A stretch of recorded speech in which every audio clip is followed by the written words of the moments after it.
Esta enseñanza nos invita a conocer la naturaleza cambiante e impermanente de la psicología y a comprender en detalle el fenómeno que en nuestros estudios conocemos como la fragmentación psicológica. Aprenderemos que, por norma general, la mente se manifiesta dividida, siendo esto la causa de la contradicción, la incoherencia, la discontinuidad y el estado de conflicto y resistencia interna en los que habitualmente vivimos. Partiendo de allí, conoceremos la posibilidad de desarrollar un centro de gravedad permanente que nos permita sobreponernos a la inestabilidad emocional, lograr la integración de nuestro ser y establecer una base interior que nos permita sostener los proyectos que emprendemos y, por supuesto, tener continuidad en el trabajo interior. Empecemos preguntándonos, ¿qué es el centro de gravedad permanente? Es la capacidad que puede desarrollar una persona de mantener un estado continuo de conciencia que le faculte para no perderse en el movimiento inestable y desordenado de su psicología. Solo desarrollando un centro de gravedad podremos sentir la realidad, juzgar, decidir y realizar acciones siempre desde un mismo punto, y no desde estados psicológicos variables y fugaces.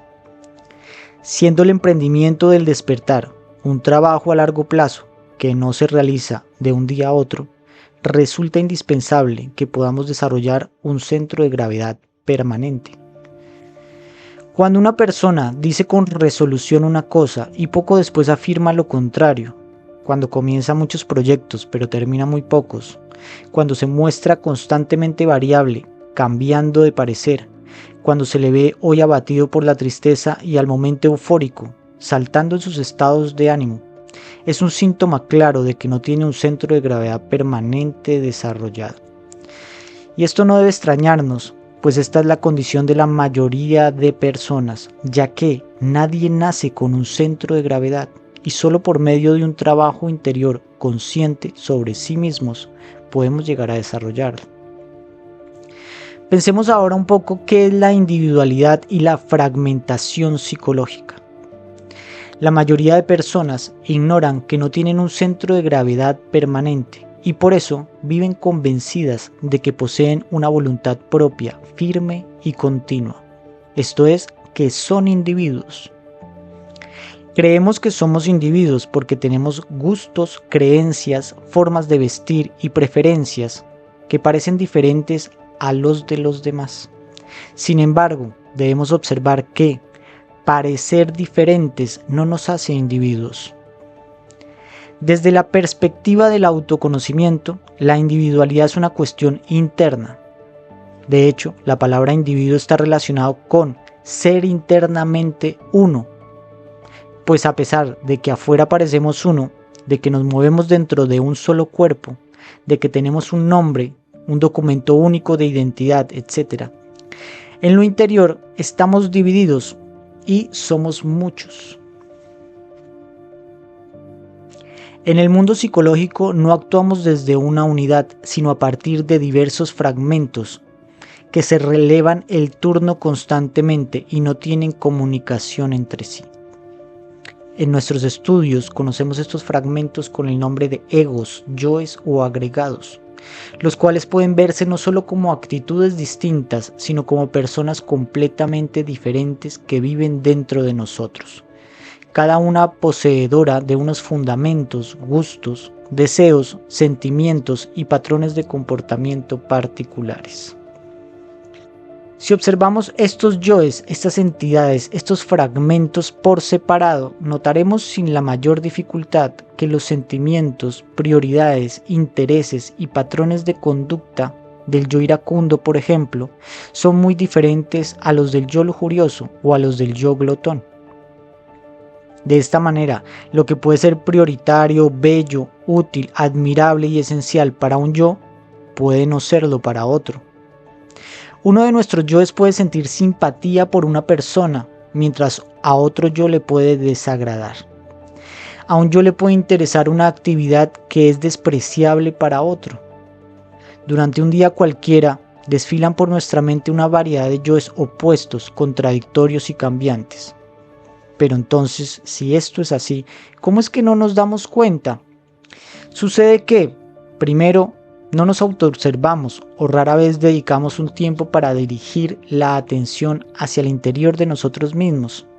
Por otro lado, cada uno de estos estados se manifiesta en el mismo cuerpo, los sentimos muy dentro de nosotros y a todos les llamamos yo. Por eso pensamos que se trata de la misma persona. Esta variación e impermanencia, por brusca que pueda ser, es invisible para el que la experimenta, como lo son los fotogramas que pasan inadvertidos cuando vemos una película. Al conocernos a nosotros mismos, notaremos, además, que no solo la psicología es de naturaleza inestable y variable, sino que no somos nosotros los que elegimos los yoes que en ella se manifiestan. ¿Acaso podemos elegir el temor, la dicha, la ira o el sentimiento de ansiedad? O más bien, estos surgen como reacciones a un ambiente que los estimula.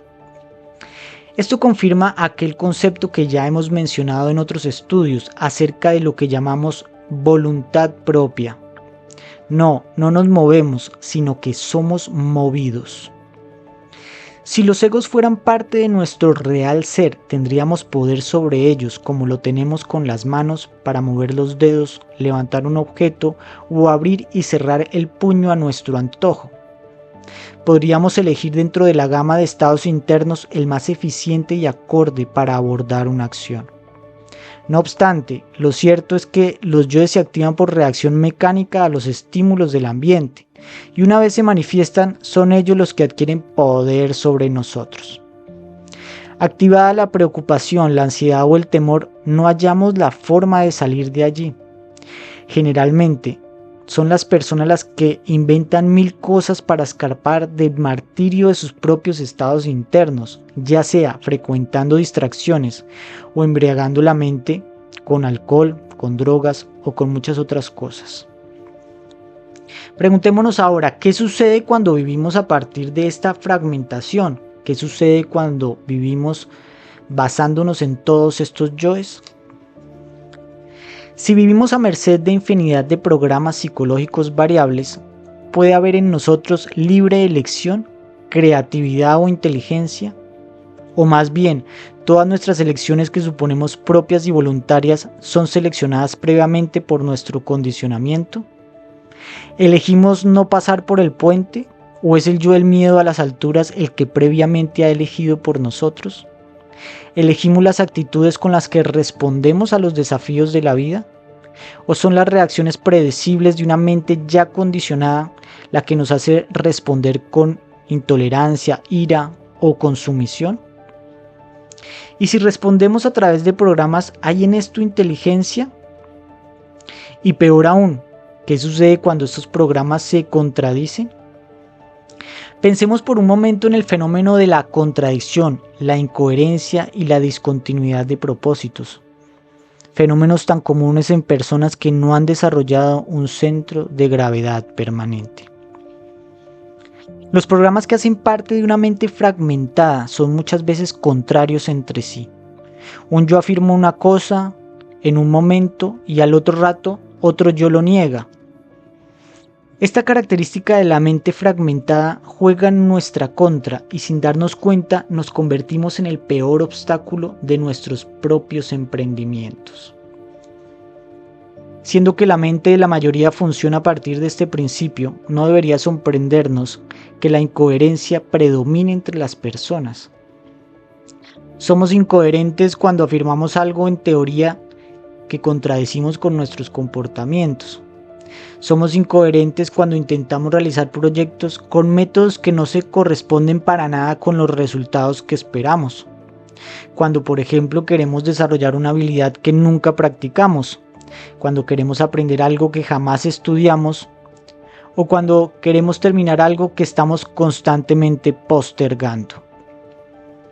Y es que no nos damos cuenta que en nuestro interior actuamos desde una mente fragmentada que se contradice constantemente, produciendo lo que en el exterior es notoriamente una incoherencia.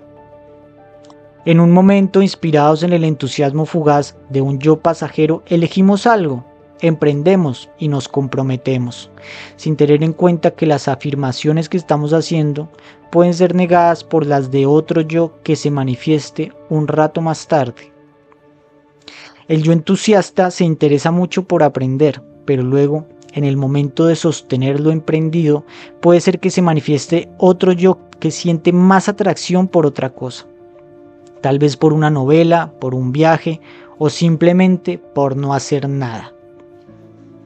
Para este yo, sostener lo que otro yo emprendió se experimenta como una molesta obligación. Ingenuamente, esperamos que los emprendimientos que demandan continuidad se acomoden a nuestro condicionamiento variable, lo cual, sin duda, es totalmente imposible.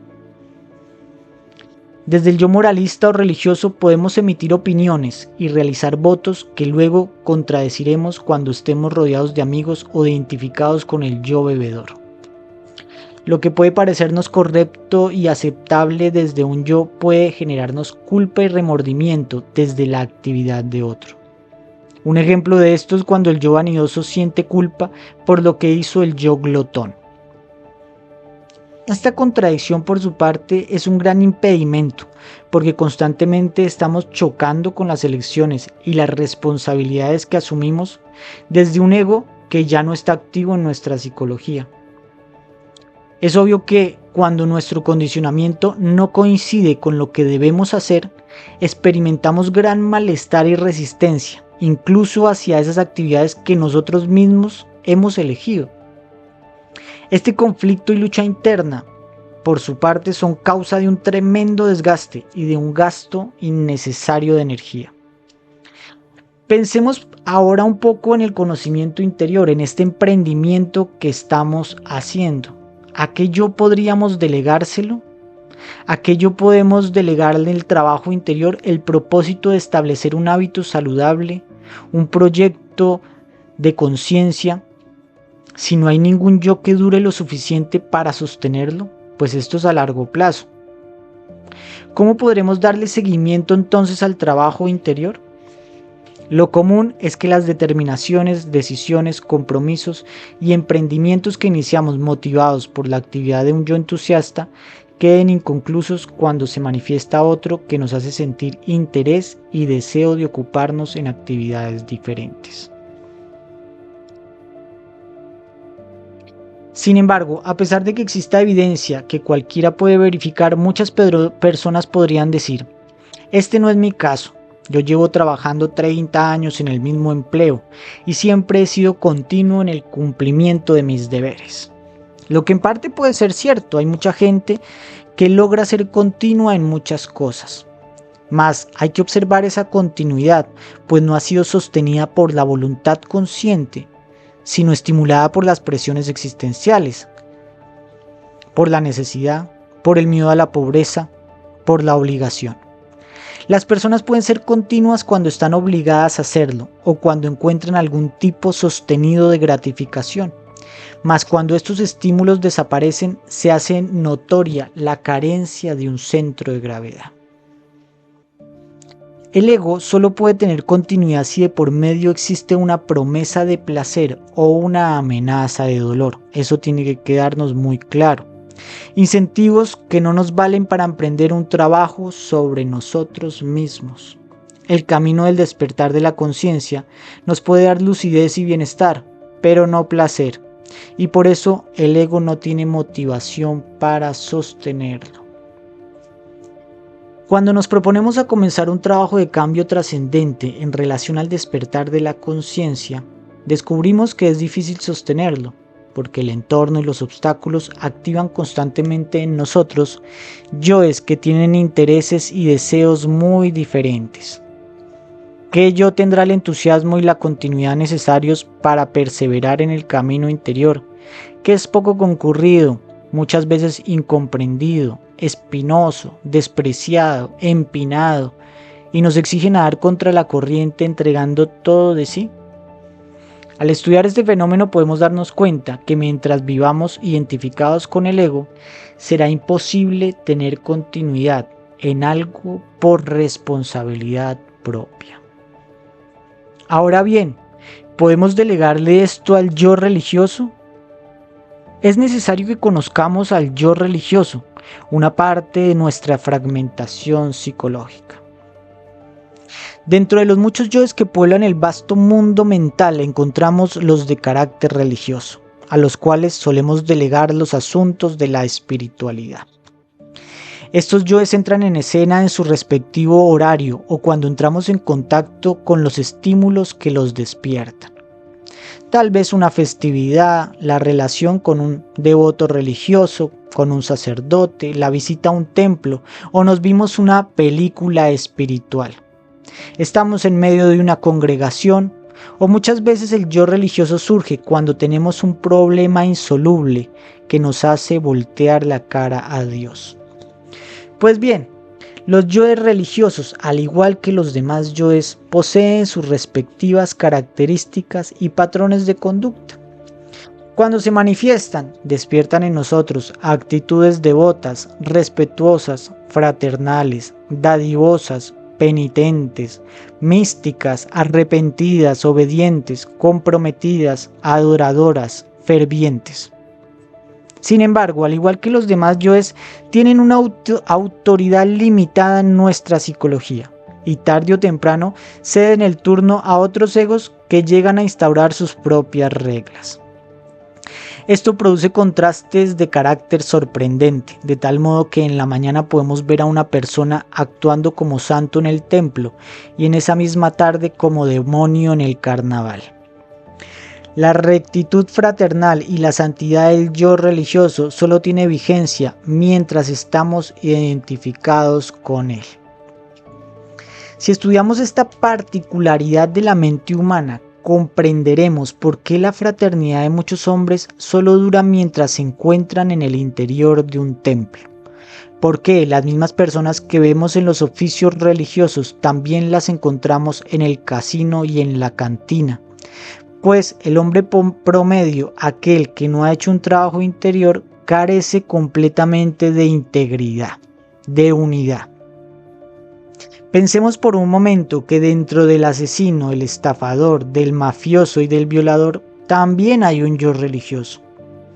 Al observar las manifestaciones de los yoes santos y profanos, descubrimos que ambos son extremos del mismo ego, y que de ninguno podemos esperar continuidad, y mucho menos que se haga cargo de sostener el trabajo del despertar de la conciencia. ¿Qué vamos a hacer entonces? Pues es necesario que estudiemos qué es el centro de gravedad permanente. De acuerdo a lo anterior, parecería imposible que pueda existir permanencia, constancia y unidad en los estados internos del ser de cualquier persona. Si todos los estados de la mente y de la emoción son producto de egos cambiantes e impermanentes, ¿cómo podemos lograr un estado interior que nos ofrezca continuidad y que esté libre de contradicción? Existe una posibilidad de permanencia si aprendemos a desarrollar un centro de gravedad directamente en la conciencia, más allá del mundo de los egos inestables y cambiantes, más allá de la mente y de las emociones. La conciencia, a diferencia del ego, elige las acciones de acuerdo a lo sabias, útiles y justas que puedan ser en relación con un contexto real y no según el placer que se pueda obtener de ellas. Es por eso que al tener un centro de gravedad podemos dar continuidad a un emprendimiento aun cuando no nos cause placer e incluso cuando nos cueste sufrimiento. Si no nos identificamos, podemos contemplar como espectadores el surgimiento de los diversos yoes y notar cómo cada uno viene con sus cosas, incitándonos a experimentar sus sentimientos y sus deseos particulares. Si permanecemos a una distancia prudente, podremos evitar que el yo deforme nuestra percepción de la realidad. Y entonces, aunque estemos experimentando sus sensaciones, tendremos la capacidad de conservar el juicio objetivo de la conciencia, y por lo tanto la capacidad de la recta acción. La conciencia libre puede ver la realidad sin distorsiones y por eso cuando estamos asentados en ella podemos descubrir las contradicciones y excesos que un yo nos quiere hacer cometer. La presencia es traer la conciencia al momento y a la acción que estamos realizando ahora mismo. De esa manera traemos nuestro centro de gravedad a este momento. Y la no identificación nos permite conservar esa presencia. Si comprendemos que los egos son tan variables como el clima, aprenderemos a dejarlos pasar, como quien ve pasar una tormenta desde el interior de su casa. Este conocimiento no solo nos permite establecer un punto constante en el interior de nuestro ser, sino que nos brinda nuevas herramientas para abordar sabiamente los defectos de carácter que queremos trascender. Situados en un estado de conciencia despierta y continua, percibiremos la vida desde un mismo punto y entonces tendremos un criterio para tomar decisiones conscientemente y para sostenernos con continuidad en aquellas tareas que ya hemos tomado. De esta forma aprenderemos a actuar con individualidad, sin importar que nuestra psiquis se active en yoes variables. Cuando permanecemos en la conciencia, podemos ver tanto el surgimiento de los yoes como su desplazamiento. Podemos percibir los contenidos de cada uno y en un solo día rescatar comprensiones de diversas áreas de nuestra psicología por medio de la práctica del autoconocimiento. A medida que los yoes van siendo comprendidos, nuestra capacidad de mantenernos en presencia aumenta y se va fortaleciendo gradualmente este centro de gravedad permanente. La vida de un despierto es permanecer en esa presencia que curiosamente va más allá de la identidad, de la personalidad y de todas esas facetas que atribuimos a nuestra persona. Todo aquello que creemos conocer de nosotros mismos, todas aquellas caras y rostros de nuestros egos, no son en nada parte de nuestro ser. Muy al contrario, son todas estas máscaras que están cubriendo la parte más preciada de nosotros mismos, ese ser interior que es el que tratamos de descubrir por medio del autoconocimiento, en el cual tratamos de asentarnos desarrollando un centro de gravedad permanente.